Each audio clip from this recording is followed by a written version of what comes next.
오늘 시는 다윗의 시 표제가 다윗의 시로 되어 있습니다. 내용을 살펴보면 1절, 2절은 주어가 나로 되어 있고 3절과 4절, 5절은 너로 되어 있습니다. 그리고 8절부터 14절까지는 주어가 우리라는 대명사를 사용하고 있는 것을 보게 됩니다. 시인은 먼저 자신의 고백을 하고 있고 또 하나님께서 상대방인 너를 향해서 이러한 일을 행하시는 하나님이시라고 말을 한 다음에 우리 모두가 하나님의 이러한 은혜를 받고 있다. 우리의 고백으로 확대를 하고 있습니다. 유명한 시입니다. 시편 103편은 우리가 묵상하고 암송하는 시 중에 하나라고 하겠습니다. 우리가 마음을 다하여 하나님의 은혜를 기억하고 또 감사하면서 찬양하는 시라고 하겠죠. 1절입니다. 내 영혼아 여호와를 송축하라. 내 속에 있는 것들아 다 그의 거룩한 이름을 송축하라. 내 영혼아 여호와를 송축하며 그의 모든 은택을 잊지 말지어다.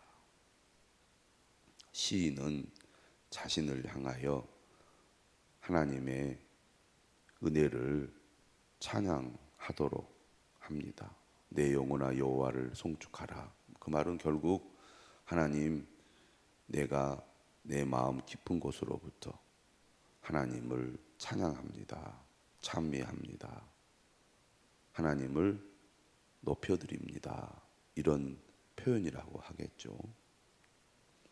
믿음은 하나님의 은혜를 잊지 않고 기억하며 진심으로 하나님을 찬양하고 예배하는 것이라고 하겠습니다. 우리가 성경 말씀을 통하여 고백하고 표현하는 것의 중요성을 배우게 됩니다. 또 하나님께서 우리에게 그러한 삶을 요구하신다는 것을 알게 되죠. 마음만 가지고는 안 된다는 얘기입니다. 마음을 하나님께 보여드려야 된다는 거죠. 그것이 바로 예배고 찬양이고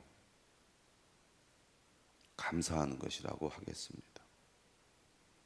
오늘 송축하라는 단어가 1절과 2절에 3번이 나오죠. 송축하라, 송축하라, 송축하라. 우리는 나 자신이 아니라 나에게 모든 은혜를 베푸신 하나님을 송축하는 사람이 되어야겠습니다. 나 자신을 높이고 자랑하는 것이 아니라 하나님을 높이고 자랑하는 사람, 바로 이 사람이 믿음의 사람입니다.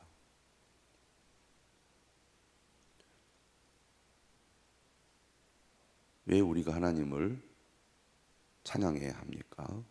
3절은 이렇게 말합니다. 그가 내 모든 죄악을 사하시며 내 모든 병을 고치시며 내 생명을 파멸해서 속량하시고 인자와 긍휼로 관을 씌우시며 좋은 것으로 내 소원을 만족하게 하사 내 청춘을 독수리같이 새롭게 하시는도다. 내 삶 모든 것을 회복시키시는 분이시기 때문이라고 오늘 시인은 말하고 있습니다. 너의 모든 죄악을 사하시며 가장 중요한 것은 바로 죄사함이죠. 하나님과 우리의 관계에서 가장 중요한 문제, 심각한 문제, 근본적인 문제는 죄의 문제입니다. 하나님은 우리의 모든 죄악을 사하시는 분이시고 우리의 모든 죄악을 사하실 때 우리가 거룩하신 하나님 앞에 나아갈 수 있으며 하나님이 주시는 영원한 생명을 얻을 수 있기 때문입니다. 이 은혜가 크다는 거죠. 이 은혜가 가장 중요하다는 겁니다. 또 우리가 살아가면서 병으로 인하여 고통을 겪습니다. 유한한 인간의 문제는 그 마음뿐만 아니라 몸도 항상 유한하고 또 여러 가지 문제를 가지고 있을 수밖에 없습니다. 완벽한 조건을 가지고 있는 사람은 아무도 없죠. 누구나 어딘가 결핍된 곳, 연약한 곳, 흠이 있는 곳이 사람마다 다 있게 마련인데, 그로 인해서 크고 작은 질병으로 고통을 겪으며 사는 것이 어떻게 보면 인간의 삶이라고 할 수 있습니다. 물론 인간은 궁극적인 한계를 가지고 있기 때문에 때가 되면 결국 이 땅에서의 삶을 마칠 때가 옵니다. 그러나 어렸을 때부터 자라면서 크고 작은 병으로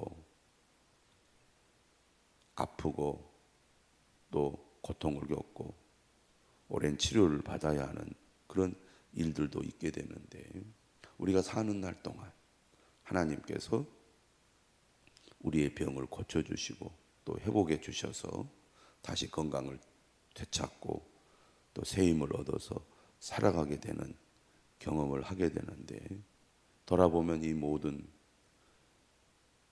치료의 결과가 하나님의 은혜였다는 것이 오늘 시인의 고백입니다.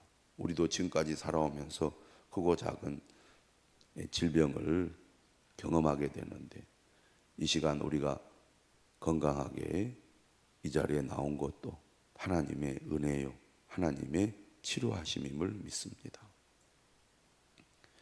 뿐만 아니라 우리가 살아가면서 실패하고 또 낙심하고 여러 가지 어려움을 겪을 때도 있죠. 그러나 우리가 다시 일어나게 됩니다. 다시 힘을 얻습니다. 다시 우리를 회복시켜 주시는 하나님의 은혜를 경험하게 되죠. 망한 것 같고 모든 것이 끝난 것 같지만 다시 일어나 힘을 얻어서 새로운 시작을 하게 되는 경험을 우리가 살아가면서 하는데, 하나님께서 우리를 파멸에서 속량하시고 인자와 공율로 관을 씌우셔 주셔서 우리가 다시 시작하게 된 줄로 믿습니다. 우리는 스스로 안 된다, 다 끝났다 이렇게 생각할 때가 많은데, 하나님은 그렇게 생각하지 않으신다는 겁니다. 사람들은 우리를 향하여 비난하고 또 저주하기도 하지만 하나님은 결코 포기하지 않으신다는 것을 우리는 꼭 기억해야 되겠습니다. 인자와 공율로 관을 씌우셔서 다시 우리를 일으키시고 높이 세우시는 하나님이십니다. 좋은 것으로 내 소원을 만족하게 하사 내 청춘을 독수리같이 새롭게 하시는도다. 우리가 그동안 신명기 말씀을 함께 나누었는데, 모세가 80세가 되었을 때 모세의 인생은 다 끝났다고 생각을 했을 것입니다. 40년 동안 그는 화려한 삶을 살았지만 미디안 광야로 쫓겨나서 40년을 지내는 가운데 그는 완전히 자신의 삶이 끝났다고 생각할 수밖에 없었을 것입니다. 그러나 하나님은 80세에 그를 불렀습니다. 그를 새롭게 하셨습니다. 청춘같이 그를 일으켜 세워서 40년을 하나님의 도구로, 일꾼으로 사용하셨습니다. 하나님은 모세의 마음에 소원을 일으키시고 하나님의 귀한 사역으로 그를 부르셔서 그를 독수리같이 새롭게 하는 위대한 일을 행하신 분이시거든요. 우리도 마찬가지입니다. 이제 나는 소망도 없고 이제 나는 기대할 것도 없고 힘도 없다, 이렇게 생각하고 있을 때 하나님은 오히려 좋은 곳으로 우리의 소원을 만족하게 하시고 우리의 청춘을 독수리같이 새롭게 하시는 줄 믿으시기를 바랍니다. 다윗도 마찬가지였습니다. 오랜 기간 쫓기는 삶을 살았지만 하나님은 그를 새롭게 하셨습니다. 다시 힘을 얻게 하셨죠. 압살롬에게 쫓기는 신세가 되었을 때도 이제 다 끝났구나, 그렇게 모든 사람들이 말을 할 때 하나님은 그를 다시 독수리같이 새롭게 하셨습니다. 하나님이 함께 하시고 하나님이 회복하시고 하나님이 도우시면 이러한 일들이 일어나게 된다는 것입니다. 우리는 오직 하나님을 바라보고 하나님을 의지하고 우리와 함께 하시는 하나님 앞으로 가까이 나아가면 되는 거죠. 6절입니다. 여호와께서 공의로운 일을 행하시며 억압당하는 모든 자를 위하여 심판하시는도다. 하나님은 어떤 분이십니까? 의의 하나님이시죠. 반드시 하나님은 불의를 물리치시고 의를 행하셔서 하나님의 뜻을 이루시는 분입니다. 그의 행위를 모세에게, 그의 행사를 이스라엘 자손에게 알리셨도다. 우리는 말씀을 통하여 하나님의 의로우심 그리고 심판하시는 분이심을 분명하게 알게 됩니다. 8절은 이렇게 얘기하죠. 여호와는 긍휼이 많으시고 은혜로우시며 노하기를 더디하시고 인자하심이 풍부하시도다. 우리가 하나님 앞에 나아갈 수 있는 것도 이러한 하나님의 인자하심 때문입니다. 우리는 하나님 앞에 감히 설 수 없는 악하고 교만하고 더럽고 부족한 존재들이죠. 그런 우리를 하나님은 긍휼히 여기십니다. 그런 우리에게 은혜를 베푸셔서 우리를 사랑하시고 우리를 구원하시고 우리를 위로하시고 우리에게 손을 내미시며 우리를 다시 일으키시는 하나님 아니십니까? 우리가 살아가면서 사람과의 관계에서는 실망할 때가 많습니다. 또 우리 스스로 다른 사람들을 실망시킬 때도 많죠. 우리는 모두가 다 부족한 존재다 보니까 서로에게 실망하고 그런 경험을 가지고 우리는 상대방을 바라보고 판단할 때가 많습니다. 그런데 하나님은 모든 것을 다 덮으시는 분입니다. 모든 것을 다 용서하시는 분입니다. 또 다 잊어버리세요. 기억하지 않으십니다. 우리가 정말 죄를 고백하고 회개하고 돌이키면 하나님은 긍휼을 베푸시고 사랑을 베푸시는 하나님이시죠. 그 은혜가 풍부하신 하나님입니다. 우리는 잘 잊어버리지 않습니다. 이상하게도 좋은 것은 잊어버리는데 나쁜 것은 잘 잊어버리지 않아요. 그래서 기억하고 또 기억했다가 옛날 것을 또 생각해서 얘기하고 말할 때가 많잖아요. 하나님은 그렇지 않으신 분입니다. 그 사랑을 우리는 받고 있다는 것을 기억하셔야 됩니다. 자주 경책하지 아니하시며 노를 영원히 품지 아니하시리로다. 하나님 분명히 공의를 행하시는 분이지만 우리가 잘못을 회개하고 돌이키면 하나님은 언제든지 용서하시고 다 잊어버리시는 하나님이십니다. 그러므로 우리는 예수 그리스도 안에서 하나님 앞에 담대히 나아갈 수 있게 된 겁니다. 혹시 하나님은 과거의 나의 잘못, 나의 죄를 기억하여서 그거 가지고 나를 불편하게 하지 않을까, 힘들게 하지 않을까, 따지지 않을까, 그런 두려움을 가지고 있다면 하나님은 결코 그런 분이 아니십니다. 10절은 이렇게 얘기하죠. 우리의 죄를 따라 우리를 처벌하지는 아니하시며 우리의 죄악을 따라 우리에게 그대로 갚지는 아니하셨으니. 이 말을 우리는 오해해서는 안 되겠습니다. 하나님은 죄를 눈 감아 주시는 분이다, 그게 아니죠. 하나님은 우리가 죄를 고백하고 뉘우칠 때 죄를 용서하시는 하나님이시라는 겁니다. 용서하시는 하나님이 사랑이 크신 하나님이죠. 사랑이 크시기 때문에 용서하시는 겁니다. 하나님의 사랑을 받은 우리도 마찬가지죠. 여전히 죄 가운데 있는 사람들을 우리가 멀리 해야 되지만 죄를 뉘우치고 죄로부터 돌이킨다면 언제든지 용서하고 품어야 합니다. 교회는 용서의 공동체죠.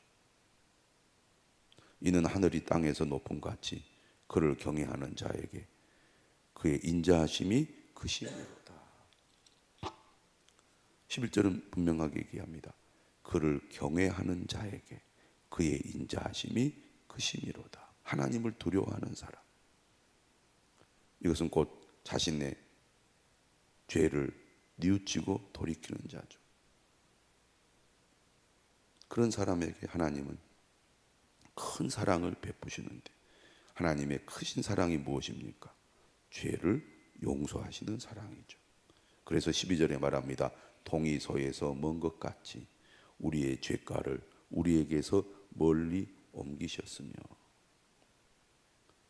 세상은 마치 주홍 글씨처럼 죄 지은 사람에게 낙인을 찍어서 저 사람은 죄인이야, 저 사람은 안 돼, 이렇게 판단하지만 하나님은 결코 그러지 않으시죠.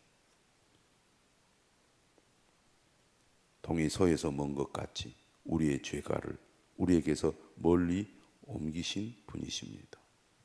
우리도 이러한 하나님의 사랑을 따라서 용서하는 삶을 살아야 합니다.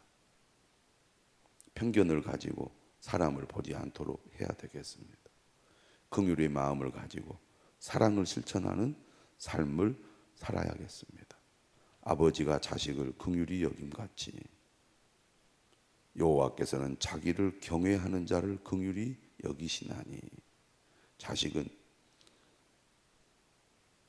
반복해서 잘못을 해도 부모는 자식을 용서하잖아요. 불쌍히 여기잖아요. 죄를 지어서 감옥에 가면 사람들은 손가락질하지만 부모는 감옥에 갇혀 고생하는 자식을 불쌍히 여기고 늘 찾아가지 않습니까? 하나님도 자식을 긍휼히 여기는 아버지처럼 자기를 경외하는 자를 긍휼히 여기시는 분이십니다. 이는 그가 우리의 체질을 아시며 우리가 단지 먼지뿐임을 기억하심이로다. 한계를 가지고 있는 인간,